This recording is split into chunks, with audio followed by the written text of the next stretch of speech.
সাধারণ মানুষের কাছে চাঁদাবাজি এবং হয়রানির প্রতিবাদেই মানববন্ধন। আমরা সরাসরি বড়াইগ্রাম থেকে যুক্ত রয়েছি ফেসবুক পেজ নাটোর লাইভে। আমরা একটু সাধারণ মানুষের সঙ্গে একটু কথা বলে জানবো কি বিষয় আজকে আপনারা। ভাই, ভুয়া সাংবাদিক রাসেল এবং রিক্তা নামে দুইটা ব্যক্তি ভুয়া সাংবাদিক নামে পরিচয় দিয়ে তারা বিভিন্নভাবে এই সমাজে আসি বিভিন্ন মানুষকে হয়রানি করে, চাঁদা দাবি করে, টাকা পয়সা দাবি করে। কালকের একটি ঘটনা, 1 বছর আগে একটি ছেলেকে বিয়ে দিয়েছে। এই ছেলের বাড়িতে এসে তারা 50,000 টাকা চাঁদা দাবি করে। এক পর্যায়ে তারা 5,000 দিছে, পরের ধাপে আবার 10,000 টাকা দিছে। আবার গতকাল বুধবারে তারা আসছে 20,000 টাকার দাবি নিয়ে। তারা গরিব অসহায় মানুষ, টাকা দিতে পারে নাই, কান্নাকাটি শুরু করছে। এলাকাবাসী এই কান্নাকাটি শুনে তাদের পাশে দাঁড়াইছে। গিয়ে শুনে তারা ছেলের বয়স কম ছিল জন্য বিয়ে দেওয়ার কারণে এদের কাছে 50,000 টাকা দাবি করে। তারা টাকা দিতে না পারায় এই এলাকার সমাজের মানুষ তারা প্রতিবাদ জানায়। প্রতিবাদ জানাতে গিয়ে এলাকার মানুষের উপরে তারা ক্ষিপ্ত হয়ে মারমুখী আচরণ করে। আবার এদেরকে হুমকি ধামকি দেয়, থানা থেকে পুলিশ নিয়ে আসবো। এমন ভাবে এই সমাজে মনে করেন 5 থেকে 7 জন মানুষকে হয়রানি ভাবে টাকা নিয়ে গেছে। কিন্তু আমরা অরিজিনাল সাংবাদিককে এটা জানিয়েছি। এই সাংবাদিকগুলো আসার পরে তারা তাদের কার্ড দেখতে চাইছে, আসলে তারা সাংবাদিক কিনা তারা কোনো কিছুই দেখাতে পারে নাই। সেই সাংবাদিকের উপরেও পরবর্তী তারা আক্রমণ করছে এবং রক্তাক্ত জখম করেছে।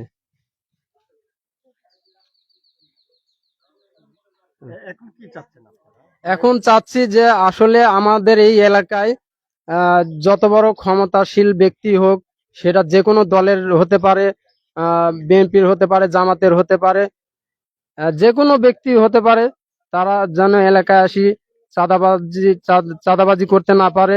এজন্য সমাজের মানুষ, এলাকার মানুষের ঐক্যবদ্ধ থাকতে বলতেছি এবং প্রশাসনকে দৃষ্টি আকর্ষণ করে বলতেছি, আপনারা আইনত ব্যবস্থা নেবেন। আমাদের নিরাপত্তার জন্য আপনারা একটু কাজ করবেন।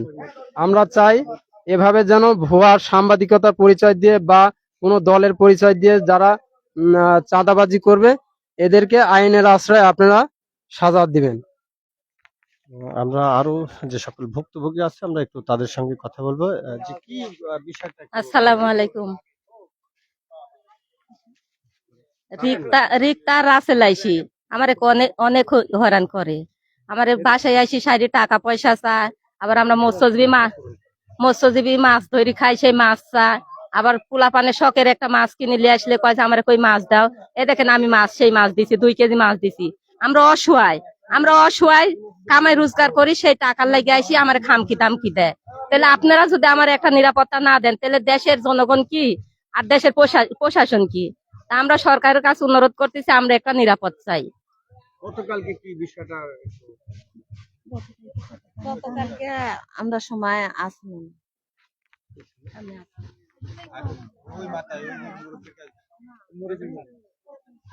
গতকালকের বিষয়টা কি? গতকালকে এখানে আসে এই মহিলার কাছে আমাকে এক পর্যায়ে হুমকি দিচ্ছে। হুমকি দেওয়ার পরে আমাকে ওই রাসেল আর রাসেলের স্ত্রী এই হুমকি দেওয়ার পরে তখন আমার সাথে পারলো না, তাই এখানে আসে এই এনার পরে আসি টর্চার যে তোমার সম্পাদক পরিচয়, তোমার 10 দিন টাইম দিয়ে গেছে না, সে টাকা কাজ করছে না, কাজ না করলে পারে 20,000 টাকা দিতে হবে। 20,000 টাকা দিতে হবে, আর না হলে পুলিশ দিয়ে এখনই ধরা পড়া সব লিস হয়ে যাবে, সব জেলের ভাত খাওয়াবো। এখানে একটা পাড়ার সালপালা আসলে ক্ষিপ্ত হয়, তাদের সাথে একটু মানে ঝগড়া খিরচির করি সেরি। তারপরে আমাকে হুমকি দাম দিয়ে তারপর সাবুল আইছে সাবুলের সাথে এরকম মানে সে ইয়া করছে, সাবুলের সাথে সে এক পর্যায়ে মানে ধরি মারছে। মারার পরে এখন তারা এই তাড়াতাড়ি আমার হুমকি দামকে দিয়ে আমরা তো পালাতে এখন সে এখন তারা এখন করতে যে আমরা আগামীকাল আবার আসবো, না আসলে পারে টাকা 20,000 না পেলে পারে সব গলাক জেলের ভাত খাওয়াবো। এই তো কথা বলেছে তারা স্যার কাছে। তাই আমরা কথা এখন আমরা এই চাঁদাবাজের হাত থেকে আমরা যাতে বাংলাদেশের নাগরিক হয়, আমরা যাতে মুক্তি পাই, প্রশাসনের দৃষ্টির কাছে এটি আমরা আবেদন স্যার।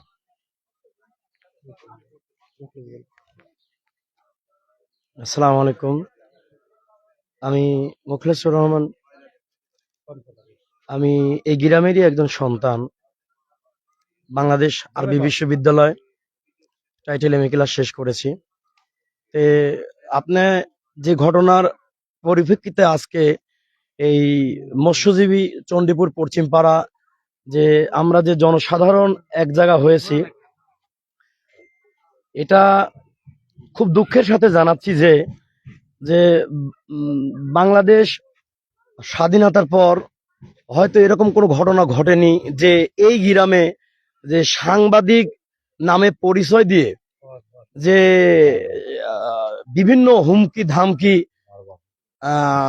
বারবার হুমকি ধামকি, একটা মেয়ের বিয়ে হয়ে গেলে তারা এসে উপস্থিত হাজির হয়, এসে বলে যে তোমাদের ছেলের বয়স কি, মেয়ের বয়স হয়েছে, তা কাগজপাতি দেখাও, যদি না হয় তাহলে হুমকি ধামকি দিয়ে কিছু টাকা পয়সা নেওয়া। তারপরে মনে করেন যে কোন জায়গায় কি হয় না হয় এই গ্রামের যে কোনো এক কোনাকানি থেকে তারা খবর নেয়। কিন্তু সবচেয়ে বড় কথা হচ্ছে কি যে যে গেল 17 বছর আওয়ামী শাসন, যদিও নির্যাতিত শাসন, তবু এরকম ঘটনা ঘটেনি যে এসে বলে যে আমরা আইনের লোক, আমরা প্রশাসনের লোক, আমরা সাংবাদিক। অল্প কিছুদিন আগে আমাদের এখানে এক বাড়িতে যে একটা মহিলা এবং একটা ছেলে তারা আসলো, আসার পর তারা সেই বাড়িতে ঢুকলো, ঢুকে একটা ছেলে এবং মেয়েকে বলছে তোমরা বিয়ে করেছো, তোমাদের কাবিলনামা কোথায় দেখাও। তো বললো যে আমরা বিয়ে করেছি, কিন্তু আপাতত আমাদের কাগজটা একটু দূরে আছে, যে সাংবাদিক পরিচয় আসে। তখন বলে যে না, তোমাদের কাগজপাতি এই সেই ঠিক নাই, তোমাদের বিয়ে অবৈধ, এই সমস্ত কথা বলে তার কাছ থেকে টাকা পয়সা একবার নিয়ে যায়। তারপরে নিয়ে যাওয়ার পরে ওদের আলটিমেটাম দিয়ে যায় যে তোমরা কিছুদিন পরে কাগজপাতি ঠিক করো, না হলে আমরা আবার আসবো। ঠিক আছে স্যার, আমরা আবার কাগজপাতি ঠিক করব। এরই মধ্যে কিছুদিন পর আবার আসে, এসে আসার পরে যে এখানে আমরা এখানে বসে থাকি, এখানে তাহের ভাই এবং আমাকে বলে যে তোমাদের গ্রামে একটা অবৈধ সংসার চলতেছে, তোমরা কি জানো? না, তো আমাদের গ্রামে আমরা জানি। কোন গ্রাম? তখন আমাদের বিলের কর্নারে নিয়ে যায়, নিয়ে যায় বলে এই বাড়ি। তো আমরা জিজ্ঞাসা করলাম যে তোমাদের বিয়ে শাদী হয়েছে? হ্যাঁ। কাজীর কাছে ফোন দেওয়া হলো, আপনি বিয়ে পড়েছেন? হ্যাঁ। তাহলে ভাই, তো বলতে যা হয়েছে হয়েছে, আমরা যেহেতু আসছি আমাদের কিছু খরচ খান্তি এই সে হ্যান ত্যান। তারপরে ওই পরিবারের পক্ষ থেকে বললো যে ভাই আমাদের বাঁচান, আমরা গরিব মানুষ, মাছ টাছ মেরি খাই, টাকা পয়সা আমাদের কাছে নাই, দেখেন তো তাহের ভাই কি মুখলেস ভাই 1000 টাকা দিয়ে এরা আমাদের ছাড়ে নাকি। বললাম না ভাই, টাকা পয়সা দিয়েন না, আপনাদের একটা সময় লিমিট দেওয়া হচ্ছে, আপনারা যে কাগজটা আশা করি আপনারা দ্রুত নিয়ে আসবেন। এরই পরিপ্রেক্ষিতে আমরা ওই দুইটা যে সাংবাদিক পরিচয় দেয়, আমরা অর্ধেক ঘন্টা নিয়ে আসি। নিয়ে আসার পর আমরা এখানে বসে, ওরা আবার সে বাড়িতে দুজন একলাই চলে যায়। ওনাদের নাম, একজনের নাম রাসেল এবং তার স্ত্রীর নামটা হয়তো জানি না, আর রিক্তা নাকি নাম, যাই হোক। পরে ওরা চলে যায়। পরে আমি গ্রামের যে মাথা তাহের বললাম যে যে সাংবাদিক পরিচয় আসলে ওরা কো? তো বললো যে ওই বাড়িতে এখনো আছে, 1 ঘন্টা পর তারা আসে। তো আসার পরে ওরা বললাম যে ভাই আপনারা আমাদের সাথে করে নিয়ে গেলেন, আমাদের সাথে আসলেন না, একা একা কি করলেন? তারপরে তারা কিছুক্ষণ পরে চলে যায়। চলে যাওয়ার পরে তারা আবার ফোনে আমাকে হুমকি দেয়। যে কি হুমকি? এটা আপনাদের সাংবাদিক যারা আপনারা আছেন, যে উনার বাড়িতে একটা পাগলিকে আশ্রয় দিছে, ওই পাগলি থাকার জায়গা ছিল না, এই বাড়িতে সে পাগলি ছিল দীর্ঘ 3-4 মাস থাকার পরে ওনা বলছে পাগলির বলে 20,000 টাকা ইদ্দসালে অমুকের বাড়িতে আছে, তোমরা বলে খাইছো, সে টাকা দাও। আমি বললাম যে এই কেমন কথা, প্রমাণ সব নিয়ে আসেন। পরে বললো যে টাকা যদি 10,000 তোমরা না দাও তাহলে আমি রাসেল জীবনে সাংবাদিকতা করবো না। সেই কথা আমাদের তথ্য প্রমাণ সহকারে আছে। এরই পরিপ্রেক্ষিতে কালকে আবার আইছে, ওই যে আলটিমেটাম দিয়ে গেছিল যে কাগজপাতি 10 দিনের মধ্যে ঠিক যদি না হয় আমরা আবার আসবো। কালকে এসে আবার শুনতেছি যে আমাদের ইদ্দোস আলী উনাকে এসে বলছে যে টাকা পয়সার খবর কি। তো উনি তর্ক বিতর্ক করে এই দোকানে বসে আছে। তারপরে হঠাৎ করে ইতিমধ্যে সাংবাদিক সুজন ভাই, তারপরে শাহাবুল ভাই এসে হাজির। পরে আসার পরে ওরা প্রশ্ন, শাহাবুল ভাই জিজ্ঞেস করলেন যে আপনি যদি সাংবাদিক হন, কোন শাখার সাংবাদিক, কোন প্রেস ক্লাবের সাংবাদিক, অথবা আপনাদের কাগজ লাইসেন্স দেখান। তারা দেখাতে পারেনি। সেই ক্ষেত্রে তারাই ঘুরে উঠে মনে করেন আক্রমণ, ধাক্কাধাক্কি করার পর আমাদের এলাকা খুব গরিব ভয়ভীতি এলাকা। তবে আপনার সাংবাদিকের মাধ্যমে আপনাদের কাছে আকুল আবেদন, আমরা খুবই, বাংলাদেশের মধ্যে যত জনগোষ্ঠী আছে আমাদের মৎস্যজীবী খুবই নির্যাতিত গোষ্ঠী, যেখানে এই কোট টাই পরা পোশাক দেখলে আমরা ভয়ে থাকি যে না জানি কোন কোন বিপদে ফেলা দেয়। আমরা পুলিশের লোক, আমরা পুলিশ দেখলে তো আমরা 2-3 মাইলের মধ্যেই নাই। কালকে আমাদের একটা জালসা মিটিং ছিল, এই ঘটনা হওয়ার পর সব বানচাল করে দিয়েছি, কে কোথায় চলে গেছে ঠিক নাই। তা আপনাদের কাছে আকুল আবেদন, আমরা সুস্থ, আমরা এই মৎস্যজীবী গ্রামবাসী, আমরা এই চাঁদাবাজি যে দলের হোক, এখানে আমলিগ বিএনপি জামাত নাই ভাই, এমন কোন চাঁদাবাজি যদি আমাদের সামনে পড়ে আমরা বাইন্দি ভাই, আমরা প্রশাসনের কাছে আমরা আশ্রয় নেবো ইনশাল্লাহ।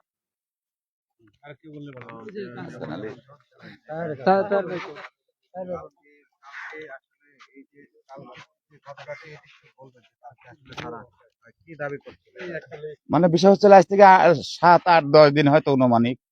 ওই দিন আমাকে ডাইকে নিয়ে গেল, ওই বাড়িতে আমি আর মকলেস গেছিলাম। তো এই কিটা ওই যে রাসেল আর ওই যে রাসেলের বউ রিক্তাই মিয়া মামা, ওই মানে কাকার শালি হিসাবে মানে খালা গই আমরা। তে আমি যাবোই না, তারপর অন্য সবকে কিন্তু আমি গেল, যাওয়ার পরে পরবর্তী করছে মামা এটা অবৈধ বিয়া। এর আগে আইছিলাম কয়েকদিন টাইম নিল, টাইম লওয়ার পরে পরবর্তী বিয়া বৈধ করবি। তা আমি কোনো মামা বয়স ফয়স না হলে এবার বৈধ কিভাবে করে। তাই লাস্ট পর্যন্ত আমি ওখানে বললাম যে আসলে মামা এরা বয়স হলেই তো কালমা করেছে, যেহেতু বয়স হলে বিষয়টা ওকে করবি। আর এখন এই সময় এখন কি করবেন, কি বলে কিছু টাকা পয়সা লিয়া দেন মামা, এখন না অসম্ভব। ওরা ওই ছেলের পক্ষ থেকে 1000 টাকা অনেক কারোবারি করলো, 1000 টাকা দিতে চাইলো। তা আমি করলাম না, অনুরোধ, টাকা পয়সা লওয়া যাবে না শোনা। টাকা পয়সা লিয়া এদিকে এরা 1 বছর হলে ঘর সংসার যেহেতু করতেছে, সামনে বয়সটা ওকে হয়ে গেলে বিবাহ হয়ে যাবে। সেই সত্ত্বে আসলে টাকা পয়সা লওয়া যাবে না, অনুরোধ। ওরা তাও লাস্টে আমি ডাকি গেলাম মামা চলেন যাই, আসলো না আসি পরবর্তী যাই হোক 10,000 টাকা ওই দিন নেয়। 10,000 টাকা নেওয়ার পরে পরবর্তী ওরা কাজ করলাম। পরবর্তী আমি ওই যে ওরা সব সম্পূর্ণ এখানে আইসল, আসার পরে আমি জিজ্ঞাসা করলাম, কত 10,000 টাকা লিয়ে গেছে এক চিন্তা করছে। তা আমি পরে ওই মেয়াক ডাক দিন করছে, মেয়াক টাকা 10,000 লিয়ে গেছে, করছে হ্যাঁ 10,000 টাকা লিয়ে গেছে ভাই, এর আগেও 5,000 টাকা লিয়ে গেছে। এখন এই শর্তে আবার ঠিক আছে 5-6 দিন পরে 20,000 টাকা লিবে কাগজপাতি সারার জন্য। হ্যাঁ 50,000 দাবি এই বলি। ও কালকে আসছিল, আসার পরে যাই হোক ওই মিয়াটা এখানে এই দুইটি সম্পাদিক যে রাসেল আর যে আমার কি নাম জানি না, যে শাহাবুল, এই দুইজনের সাথে চরম ওই মিয়াটা মাজাত ওই গামছা বাইন্দি মানে ওন্না বাইন্দি পরবর্তী একটা বাস আর স্যান্ডেল হাতে লিয়াই যে শাহাবুল আর ইয়ার পর চরম আক্রমণ করলো। এখন লাস্ট পর্যন্ত আমার ওই দুজনে ছেড়া দিয়া দিন, দেওয়ার পরে শোনা ওরাও আমার আমার মা মাসের গোষ্ঠী পিছু বিভিন্ন খেলা আমার মানে করলো আর কি। করে পরবর্তী আমি হাসতে হাসতে কোনো মামা যাও মুক্ত করে আমাকে মুক্ত করে নেই ভেবে খুদা হাফেজ আমি চলে গেছে। পরবর্তী আর জানি না। সমাজের যে সকল অসঙ্গতি গুলো আছে তারা কিন্তু সাংবাদিকের সেটা তুলে ধরে, হ্যাঁ কিন্তু সাংবাদিকের পরিচয় দিয়ে এই যে লোকজন এসে আপনাদের যে হয়রানি করছে, এইটাকে আসলে আপনারা কিভাবে দেখছেন? এটা কিভাবে দেখবো, এখন তো অন্যায় অন্যায় বা এটা তো আসলে বাধা সৃষ্টি একটা। তারপরে আমি ছোট ভাই সাবুলে বললাম যে ভাই বিষয়টা আসলে আমি তো আসলে আজিত সাহেব নির্বাচনের মুহূর্তে মুহূর্তে নিষেধ করেছে, ঝই ঝই করো না, ঝই ঝই করা যাবে না, সবাই ভোটের দরকার আছে। এই সত্ত্বে সাবুলে বললাম ভাই বিষয়টা অসহ্য লাগতেছে, ওর সাথে আমি মাছ লিয়ে যাচ্ছে আছি, ওর থেকে না অতিষ্ঠ তো বটেই, শোনা অতিষ্ঠ তো বটেই। হ্যাঁ পরবর্তী ওই যে বাদী ওই ওই ম্যাচ কি কয় নাম জানি তাসিরন যায়, মোটামুটি থানায় যায় একটা ইজাহার দাখিল করা হয়েছে চাঁদাবাজির 50,000 টাকার অভিযোগে। এই বিষয়টি আসলে যে সাংবাদিকরা বারবার আসি এই যে কাজগুলো করছে, এতে আসলে আপনাদের কি চান? আমরা আসলে মূলত চাই যে আমাদের সামনে জাতীয় সংসদ নির্বাচন আছে, আমাদের নেতাদের নির্দেশ যে আসলে আহ, কোনো এলাকায় যেন এলাকায় বিশৃঙ্খলতা সৃষ্টি না হয়, চাঁদাবাজি না হয়, মানুষ যেন হয়রানি কোনোভাবে না হয়। তো আমরা কালকে জানতে পারি যে এই এলাকায় রাসেল এবং রিক্তা নামে যে দুজন ব্যক্তি আছে, এনারা সাংবাদিকতার পরিচয় দিয়ে বিভিন্ন ধরনের মানুষের কাছে কোনো কুলু বের করে বা লিগেল থাকলেও সেটা আনলিগেল বানিয়ে তাদের কাছে টাকা পয়সা দাবি করে। এমনকি তারা মনে করেন নিত্য নতুন মেয়ে নিয়ে আসে, ঠিক আছে, ওনারা মেয়ে নিয়ে আসিয়ে তারা দেহ ব্যবসার সাথেও জড়িত। তারা নিত্য নতুন মেয়ে নিয়ে আসে, এদিকে দেখা যায় আসলে তোমাদের সাথে এগুলা কারা, তারা কোনো পরিচয় দিতে পারে না। এভাবে ওনারা এর আগে শোনা যায় যে ভরতপুরে ভাড়া আছে, কালীবাড়ি ভাড়া আছে, বিভিন্ন জায়গায় ভাড়াটে হিসেবে কাজ করে। মানে তারা দেহ ব্যবসার সাথেও জড়িত আমরা আশা করি। এই জন্য আপনাদের দৃষ্টি আকর্ষণ করছি। এই এলাকায় আহ, এর আগে যতগুলা বিয়ে এই এলাকায় হয়েছে তারা আসে বিভিন্ন ভাবে তাদের কাছ থেকে টাকা পয়সা নিয়ে গেছে। গরিব অসহায় মানুষ তারা ভয় ভীতিতে কারো কাছে প্রকাশ করতে পারে নাই। এমনকি তাদেরকে বলা হয়েছে টাকা পয়সা প্রকাশ করলে তোমাদেরকে আহ পুলিশ প্রশাসন দিয়ে অ্যারেস্ট করায় নিয়ে যাব, গুম করাবো, খুন করাবো, বিভিন্ন ভয়। হ্যাঁ, প্রশাসনের ভয় দেখায়, কালকে ভয় দেখাইছে। লাস্টে অসহায় মানুষ যখন টাকা পয়সা দিতে পারে নাই, কান্নাকাটি শুরু করছে। এগুলা মানুষ দেখে একটা প্রতিবাদ গড়ে তুলছে। ভাই আমি কিছুক্ষণ আগে যে কথাটা বললাম, এবার আপনারা বলতে পারেন যে হুজুর এতক্ষণ যে কথা বললেন কি প্রমাণ আপনাদের কাছে বলতে পারেন। আমি একটা প্রমাণ একটু সরাসরি হাজির করতেছি। সেটা হচ্ছে কি যে উনি আমাকে এভাবে হুমকি দিছে যে ভাই আপনারা কিভাবে টাকা দিবেন 10,000 জানি না, টাকা যদি না দেন আমি রাসেল জীবনে সাংবাদিকই করব না। এই কথাটা আপনারা, এই ভয়েসটা আপনারা শুনেন। আপনি আমাকে ফোন দিয়ে ওটি তাহের আপনি বললো যে ভাই এই কালকের পরের দিন না কি করে আপনি তাহেরে বলবেন, আর আপনি যদি পরে এখন আসেন আমি এখন আসতেছি আপনাকে ধরে নিই দেখি আপনার ভালো কিভাবে কথা কইছে, আপনি ওখানে বসে থাকেন।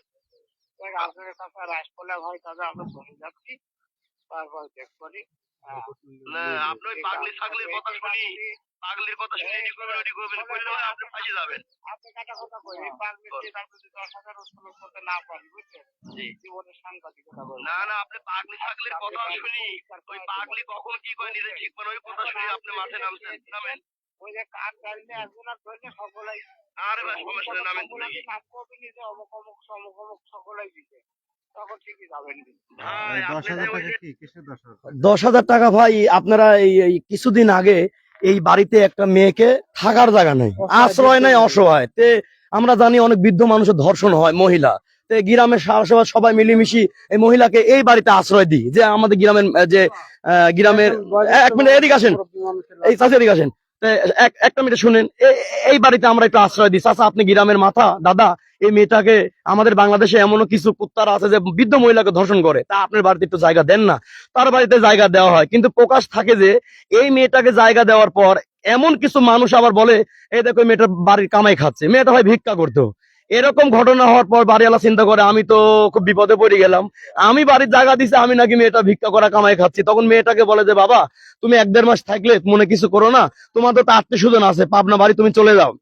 সেই মেয়েটা তখন আরেক জায়গার সাইড নেয়, ওই যে গোরস্থানের একটা এক্সট্রা ঘর আছে ওখানে কয়েকদিন থাকে।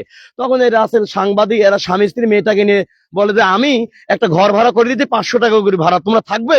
তো পাগলি করছে হ্যাঁ থাকবো। থাকার পরের দিন করছে পাগলি এতদিন কইতা ছিলে, করছে অমুক বাড়ি আসিলাম, তুমি যে কামাই করলে এতদিন টাকা কি করলে? করছে আমার 20-25 হাজার টাকা ওই যে ভাই থাকি তার মেয়ের বিয়ে খরচ করছে। এই পরিপ্রেক্ষিতে রাসেল আর তার বউয়াসী করছে তোমরা বলে পাগলির বলে টাকা খাইছো 20-30 হাজার। পাগলি নিজে বললো আমার কাছে ভিডিও আছে, সেই আছে। এরই পক্ষিতে আমার কাছে এসে বললো যে মোখলেস ভাই তাহলে টাকাগুলি কেডা কি খাইছে একটু বলেন। তো পরে বললাম যে ভাই পাগলি ছাগলির কথা, যার কখন কি কয় মেন্টাল ঠিক নাই। এই হুমকি পরে দিল যে ভাই টাকা যদি না দেন, আপনারা শুনলেন তো মনে হয় যে টাকা যদি 10,000 কে দিবি জানিয়ে না দেন, পাগলির টাকা ভাই, তাহলে কিন্তু আমি সাংবাদিক করবো না, টাকা উদ্ধার করতে না পারি, সেই টাকার দাবি ভাই। আরো ভুক্তভোগী আছে ভাই, আপনার তাদের মুখ থেকে শুনেন, মানে অনেক হুমকি। জি আমরা ঢাকা থাকি, ঢাকা থাকার মাধ্যমে আইছি, আজ মনে হয় 15-16 দিন আইছি। আসার পরে কয় কি তোমরা ব্যবসা করো, তা কি ব্যবসা করো? অবৈধ ব্যবসা করো। তা কয় চান যে কি ব্যবসা করো? খালি কয় অবৈধ ব্যবসা করো। তা আমরা থাকি ঢাকা, আমরা এই যে বেম্পির সময় তারা খায় দেশে দিন পলাইছি, সে আবার আইছি দেশে, আইসি একটু আবাদ করি। এখন কয় কি তোমরা টাকা দিবে, না হলে ফ্রিজে যদি মাছ থাকে মাছ দাও। সেই যে ফ্রিজে তিনি মাছ দিচ্ছে। এমন সাংবাদিকেরা, বুঝছেন, এমন সাংবাদিকেরা আইসি ফ্রিজের মাছ লে গরিব ঘরের। আমরা মৎস্যজীবী মাছ ধরি খাই, পোলা পানের শখের মাছ লিয়েছি, সেই মাছ আমার ফ্রিজে তিন 2 কেজি লি যায়। আবার টাকি মাছ কিনি 2 কেজি। জানেন এমন সাংবাদিক দেশে আইছে, তাহলে এইসব সাংবাদিক থাকাতে না থাকাই ভালো। মাছ সাংবাদিক রাসেল আর রিক্তা আইসি সাইরি বলে যে তোমরা 2 নাম্বার ব্যবসা করো। কি ব্যবসা করি? দেশের মানুষের ঠিনে শুনো। তা কয় তোমরা গাঞ্জার ব্যবসা করো। তুমি ধরছাও? কয় না, তুমি করবে, আমি টাকা দিব। আমি কইছি না, আমরা এই বেম্পির সময় দেশ ছাইরে চলে গেছি, আবার দেশে আইছি, তাহলে আমরা ওই কর্ম করবো কি? আমরা ঢাকা ঢালের কাম করি খাই। তা কয় যে মা তাহলে আমাকে 5 কেজি মাছ দেওয়া লাগবে। আমি কই না 5 কেজি নাই, আমার কাছে 2 কেজি মাছ নিয়ে এসে আমার জামাই, এই মাছটা আমার পোলাপান খাবি। দেখো ওই মাছটাই দাও, তোমরা পরে কিনে নিয়ে এসে খাও। ওই রাসেল আর রিক্তা, সেই ওই মাছটা আমি বাই করে ফ্রিজে দিই, আবার কয় যে আমাকে 5 কেজি টাকি কিনে দিও। সে আবার আজ 3 দিন আগেও আইছে এই মাছ কিনা লাই। সাংবাদিক যে, তাছাড়া প্রশাসনের হাতে দিয়ে দিবি আমারে, যে 2 নাম্বার ব্যবসা করো। হ্যাঁ, 2 নাম্বার ব্যবসা করো। আমরা নিরাপত্তা চাচ্ছি, যে ওরম সাংবাদিক যেন দেশে না ঘুরে, দেশে যেন না আসে। ভয় দিন সাংবাদিক যে ভিডিও ধরছেন, যদি না দিতে তো আমার জানের ভয় আছে। ও আল্লাহ, যদি না দিতে পুলিশ লিয়ে আসেন, ওই পুলিশ আমার বাইন্দেলি চলে যাবেন, তাহলে ওই ভয় তো দিয়ে দিছি। এই যে আপনার বলতে একটু সমস্যা হয়েছে। না, সমস্যা কিছু নাই। 17 বছর বিএনপি ক্ষমতা নাই, বাট আওয়ামী লীগ বলতে না, হবে কইছি। ঝোলে হয়ে গেছে। হয়েছে, হ্যাঁ, ও তারা খাইতে চলে গেছি। ভাই তো এটা এডিটিং করলেন, বলবে যে আওয়ামী লীগ বলবে। হ্যাঁ, আপনি বলেন না, বলতে হবে তো আপনাকে। এলা বলেন। প্রশাসনের তারা খান। আমি এই গ্রামের, আমাকে মাতবর হিসাবে মানে, আমি বিএনপি দলের থানা কমিটির যুগ্ম আহ্বায়ক হিসাবে এলাকার লোকজন আমাকে মানে। তা কালকের বিষয়টা এরকম ঘটেছে, আমি ছিলাম না। এ, আমাকে ফোন করা হয় যে তোমার গ্রামে সাংবাদিক ভিকি এরকম গ্যাঞ্জাম করতেছে, আপনি আসেন। আমি আসার পরে দেখি যে ওই রেক্তা নামে যে মেয়েটা, ও তো পাগল হয়ে গেছে। দেখি যে কাক কি করছে, ধুলি অন্ধকার একেবারে, সরাসরি বকাবকি, কার মা মাসি কি করতেছে, একেবারেই মানে খুব অশ্লীল ভাষা। এটাই দেখলাম আসি আমি। ইনি এর আগেও বিভিন্ন, আমার এই গ্রামে বিভিন্ন ভাবে আসি, ওনারা এইভাবে টাকা লেগে গেছে, মানুষের ভয় দেখা, হুমকি দামকি দেখা, এরকম যেন আর কোনোদিন না হয়। আপনাদের সাংবাদিকের মাধ্যমে আমরা এটার একটা বিহিত চাই, আপনারা এটার একটা ব্যবস্থা করবেন, যে পুনরায় আমরা যেন এমন হয়রানির শিকার না হই।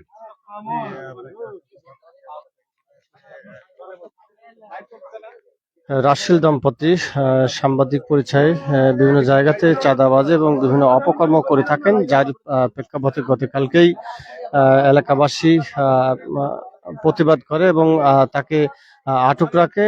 পরবর্তীতে তাকে ছেড়ে দেওয়া এবং এলাকাবাসী বিক্ষুব্ধ হয়ে তার বিরুদ্ধে থানায় একটি এজাহার দায়ের করেন এলাকাবাসী।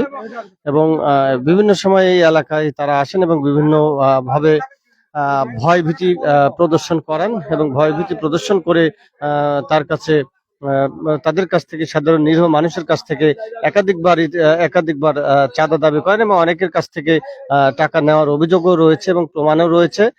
বিভিন্ন সময় মানুষকে হুমকি ধামকি দেওয়ার অনেক অভিযোগ রয়েছে এবং তথ্য রয়েছে, প্রমাণ রয়েছে। পাশাপাশি তিনি তার যে বসত বাড়ি, সেই বসত বাড়িতে কিন্তু তিনি থাকেন না। বিভিন্ন সময়ে বিভিন্ন জায়গাতে তিনি ভাড়া থাকেন এবং বিভিন্ন সময়ে তিনি অনেক ক্ষেত্রে যারা স্থানীয়রা যারা অভিযোগ করেন যে বিভিন্ন সময় একাধিক মেয়ে নিয়ে তিনি নারী ব্যবসার সঙ্গেই জড়িত রয়েছেন, এমনটি কিন্তু বলেন এবং ভয় ভীতি দেখিয়ে কিন্তু তিনি এই সকল কুকর্ম করে যান। এই অবস্থায় তার হাত থেকে প্রাণে বাঁচতে এবং তার যে নিপীড়ন থেকে বাঁচার জন্য সাধারণ মানুষ আজকে এই মানববন্ধন কর্মসূচি পালন করেন এবং সকলের কাছে দাবি জানান তাদের সাথে যে সকল ঘটনা ঘটান সেই সকল ঘটনার সুষ্ঠু তদন্ত এবং তদন্ত সাপেক্ষে বিচারের দাবি জানান এলাকাবাসী।